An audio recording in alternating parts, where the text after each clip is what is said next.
High বন্ধুরা, আজকে আবার একটা নতুন ভিডিও নিয়ে চলে এলাম। এই ভিডিওটি হয়তো টাইটেল থাম্বনেল দেখে হয়তো বুঝতেই পারছেন ভিডিওটি কী হতে চলেছে।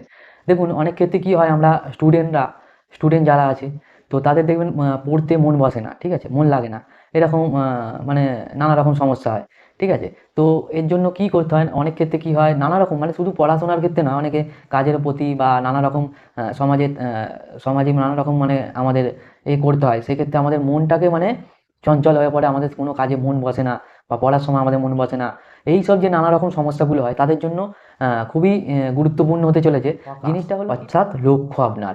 দেখবেন, যদি আপনাকে বলি শিকারি কিরাম হয়, শিকারি, ঈগল, চিল, ঠিক আছে, তারপর সিংহ, বাঘ, মানে এর যে শিকার করে যখন, তাদের লক্ষ্য কিন্তু একটাই থাকে, ফোকাস, ঠিক আছে, যে আমাকে ওটা শিকার করতে হবে, তবেই আমার অন্ন পেটে যাবে, তবেই আমি খাদ্য গ্রহণ করতে পারবো, ঠিক আছে। তা তো ঠিক আছে, এই চিল, ঈগল, এদের মতো আপনাকে মানে চিল যদি ওপর থেকে দেখে নেয় যে খুব নিচে আমাদের কোনো পশু পাখিকে দেখে নেয়, তো সেক্ষেত্রে কী হয় যে মানে সেটাই ফোকাস। এই যে জিনিসগুলো, এই যে উদাহরণগুলো আমি বললাম, এদের থেকে আমাদের শিখতে হবে ফোকাস কী, ঠিক আছে। তো ফোকাস তখনই লাগবে, বুঝতে পেরেছেন তো। তো অ্যাকচুয়ালি যখন কোনো জিনিসকে পাবার জন্য যে একটা ইমোশনাল, যে একটা জিনিসকে, যখন কোনো জিনিসকে পাওয়ার জন্য আমাদের মানে আপ্রাণ চেষ্টা করতে হবে, তখন এই যে জিনিসটা হচ্ছে আমাদের যে ইমোশনাল, এর সাথে আপনাকে যুক্ত করতে হবে। এই ফোকাসটাকে আপনাকে ইমোশনালের সাথে যুক্ত করতে হবে, তবেই আপনি সেই ফোকাসটা লক্ষ্যে অর্জন করতে পারবেন, লক্ষ্য মানে পেতে পারবেন, ঠিক আছে। সমাজকে, বাবা মাকে করে দেখাতে হবে অনেক কিছু। তো সেই জন্য আমাদের কি হয়, যারা স্টুডেন্ট হয়, পড়াশোনা করে, অনেক ক্ষেত্রে অনেক মানে নানা রকম সমস্যার মধ্যে পড়ে। অ্যাকচুয়ালি এটা শুধুমাত্র স্টুডেন্টদের জন্য না, যারা কর্মজীবনে আছেন তাদের জন্য ভিডিওটি খুবই কার্যকরী। তাই আমি আপনাদের বলবো যে ভিডিওটি স্কিপ করবেন না, পুরো দেখবেন, ঠিক আছে। তো অ্যাকচুয়ালি কী হচ্ছে, মানে পাওয়ার অফ ফোকাস, ঠিক আছে, পাওয়ার অফ ফোকাস মানে এই যে লক্ষ্যের যে একটা শক্তি, ঠিক আছে, আমাদের ফোকাস যে মানে একটা কি পাওয়ার আছে, সেইটার বিষয় নিয়ে আজকে আলোচনা আমরা কিছুটা করেছি আবার। তো এ থেকে কী হয়, স্টুডেন্ট মানে বিষয়টি মানে অ্যাকচুয়ালি কী হচ্ছে, মানে জেনেই হোক বা অজান্তেই হোক, আপনাকে ভুল পথে কোনো দিন যাওয়া যাবে না, ঠিক আছে। পাওয়ার অফ যে ফোকাস, এর যে মানে প্রথম যে মানে স্টুডেন্টের ক্ষেত্রেই হোক বা যারা কর্মজীবনে আছেন তাদের ক্ষেত্রেই হোক, মানে জেনে আর না জেনে, অজান্তে কোনো রকম মানে আপনাকে ভুল পথে যাওয়া যাবে না, ঠিক আছে। লিমিট রাখতে হবে একটা, যে কোনো একটা লিমিট রেখে দিতে হবে, ঠিক আছে। লিমিটের আনলিমিট হলে হবে না, আনলিমিট নয়, লিমিট রাখতে হবে, ঠিক আছে। সেই দিকে আমাদের খেয়াল রাখতে হবে। দ্বিতীয় হচ্ছে, দেখুন, কোনো যদি হও মানে যদি স্টুডেন্ট হও আপনি, তাহলে মানে কাজ একটাই, পড়তে হবে আপনাকে, ঠিক আছে, পড়তে হবে। তো এটা একটা ফোকাস, মানে দেখবেন আমরা যখন ছোটোবেলায় কাগজের উপর যে আতস কাচ দিয়ে মানে ধরে থাকতাম, একই জায়গায় যখন ধরে থাকতাম কাগজের উপর, ঠিক আছে, একটা পাতার উপর, তখন দেখবেন সে কাগজটা জ্বলে উঠতো। তো যদি ফোকাসটা যদি না মানে ঠিক জায়গায় না পড়ে, লক্ষ্যটা না যদি ঠিক জায়গায় পড়ে, তাহলে সেই মানে কার্যটা আমাদের মানে কি বলবো, অর্জন করতে পারবো না, সফল হবে না। সেই জন্য আমাদের সেই থেকে কাগজের যে আতস কাঁচের যে ধরা ছোটোবেলা আমরা করতাম, আমিও করেছি এক সময়। তো স্কুলে নিয়ে যেতাম যে আতস কাঁচ দিয়ে ধরে, হ্যাঁ, পেপারে একটা ফোকাস করে, সেখান থেকে আমাদের একটা ধোঁয়া উঠতো, আগুন জ্বলতো। তো এরকম একটা করতাম। তো দ্বিতীয় যে হচ্ছে ফোকাস অন গোল, ঠিক আছে, ফোকাস অন গোল মানে কি বলবো, ফোকাস অন গোলটা খুবই গুরুত্বপূর্ণ। আপনি হয়তো ভিডিও পেয়ে যাবেন। তো আমি যখন এই ভিডিওটা দেখেছিলাম, তো এটি বিবেক ইন্দা স্যারের ভিডিও একটা আছে, মানে সর্দার মীর কাসিমের একটা ফোকাসের ব্যাপারে বলেছিলেন, যেখানে ভিডিও একটা আছে, কি পাবো সেটাকে দেখতে হবে, আমি কি চাই, কি পাবো, চাইতে হবে আপনাকে, ঠিক আছে।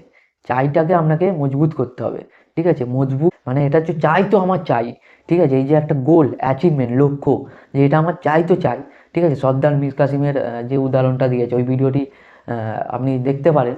তো দেখুন, আমি না এতে ইনাদের কয়েকটা মানে আপনি হয়তো ভাবছেন যে এসব মানে মানে কি, যেগুলো আপনাদের সঙ্গে শেয়ার করছি, ঠিক আছে। আমি দেখুন, আমাদের তো সমাজে ফোন তো অনেকেই ইউজ করে, সকলেই ব্যবহার করে, কিন্তু এই সব ভিডিওগুলো অনেক কিছু আমাদের শিক্ষা প্রদান করে। তো আমি ধন্যবাদ জানাবো যে যে সকল যাদের আমি ভিডিও বেশি দেখি, ঠিক আছে, অনেক কিছু শিখতে পাই। যেমন স্যার হচ্ছে আমাদের বিবেক বিন্দা স্যার, সন্দীপ মহেশ্বরী, ঠিক আছে, হর্ষবর্ধন জৈন, ঠিক আছে। তো তারপর আরও অনেকের ভিডিও আমি দেখছি, হয়তো আপনারা দেখতে পাবেন। তারপর আমাদের সোনু শর্মা স্যারের, কারণ একসময় আমিও মানে কি বলবো, নেটওয়ার্ক এমএলএম সিস্টেমে ছিলাম, বর্তমানে এখন যাই হোক। তো এই এদের ভিডিওগুলো দেখলে না একটা আলাদা এনার্জি থাকে, মোটিভেশন পাওয়া যায়, মোটিভেশন স্পিকার, এরা তো বিজনেস কোচ বা কেউ মোটিভেশন স্পিকার, আমাদের জীবনে অনেক শিক্ষা প্রদান করেছে। তো আপনাদের অসংখ্য ধন্যবাদ জানাবো স্যার। তো যাই হোক, সব থেকে বড় আমাদের মজবুত গোল হতে হবে অ্যাকচুয়ালি, ঠিক আছে, এইটা মজবুত গোল হতে হবে। মানে সংকল্প নিতে হবে আমাদের, সংকল্প বলতে কি, যেটা আমার এটা চাই তো চাই, এটা আমি করবো তো করবোই, কিছু হয়ে যা কিছুই হয়ে যাক না কেন, আমি একটা সংকল্প নিতে হবে। সংকল্প প্রচুর মানে শক্তিশালী, বুঝলেন তো, এটাকে আমাদের বুঝতে হবে, ঠিক আছে। তো আমাদের জীবনের নানা কারণে, নানা কাহিনীর মাধ্যম দিয়ে মানে আমাদের ফোকাসের শিক্ষা পাই আমরা। দেখবেন আমরা আমাদের জীবনে চলাকালীন, ঠিক আছে, নানা মানে কি বলবো, নানা রকমের নানা কারণে আমরা নানা কাহিনীর মানে মধ্যে দিয়ে আমরা এই ফোকাসের শিক্ষাটা পাই, আমরা কিন্তু সেটা বুঝতে পারি না।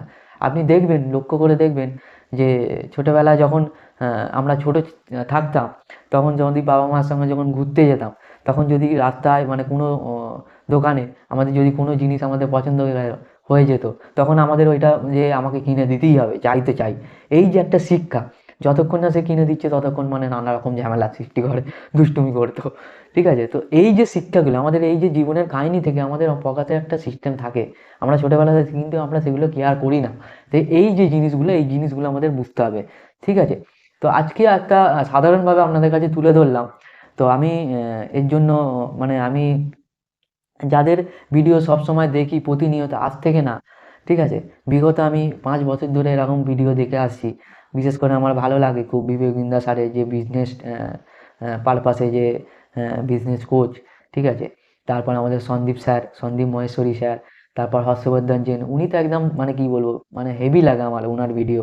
তো আপনাদের অসংখ্য ধন্যবাদ, সোনু স্যার, সোনু শর্মা স্যারকে, ঠিক আছে, আরও বিভিন্ন অনেক আছে। অ্যাকচুয়ালি কী হচ্ছে, এনাদের ভিডিও দেখে না আমি অনেক কিছু শিখতে পারছি। হয়তো দেখুন উনাদের শিক্ষা নিয়ে গুরু কি বলছে, গুরুর বলছে গুরু কিসে খুশি হয়। আমি একটা ভিডিও শুনেছিলাম, তো গুরুত্বপূর্ণ, যেটা আমি এই রিসেন্ট মানে 1.5 বছর ধরে ওনার ভিডিও দেখে আসি, খুব ভালো লাগে। উনি বিশেষ করে রামায়ণ মহাভারত নিয়ে, যিনি হচ্ছে আমাদের সাগর সিংহা স্যার। তো ওনাকে অসংখ্য ধন্যবাদ জানাই। তো এরকম সুন্দর ভিডিও আনার জন্য ওনাদের থেকে অনেক কিছু শিখতে পাই। তো কি হয়, আমার একটা আলাদা অন্য মানে সেখানে আপনি রামায়ণ মহাভারত পুরাণ বেদ সম্পর্কে জানতে পারবেন, শিক্ষা পাবেন। অ্যাকচুয়ালি জিনিসটা হচ্ছে আমাদের প্রথম মানে মানে এই প্রাচীনতম সাহিত্য হচ্ছে বেদ।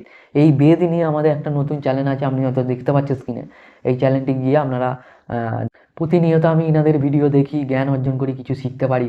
তো অসংখ্য ধন্যবাদ স্যার আপনাদের, ঠিক আছে। তো আপনারা যেভাবে মানে ভিডিও করছেন, যেভাবে মানুষের সমাজে মানুষকে শিক্ষা প্রদান করছেন, আপনাদের অসংখ্য ধন্যবাদ। চলুন তাহলে আজকে ভিডিওটি এখানেই শেষ করছি, আবার দেখা হচ্ছে পরবর্তী কোনো একটা ভিডিওতে, ঠিক আছে। ততক্ষণে ভালো থাকবেন, সুস্থ থাকবেন, নিজের খেয়াল রাখবেন।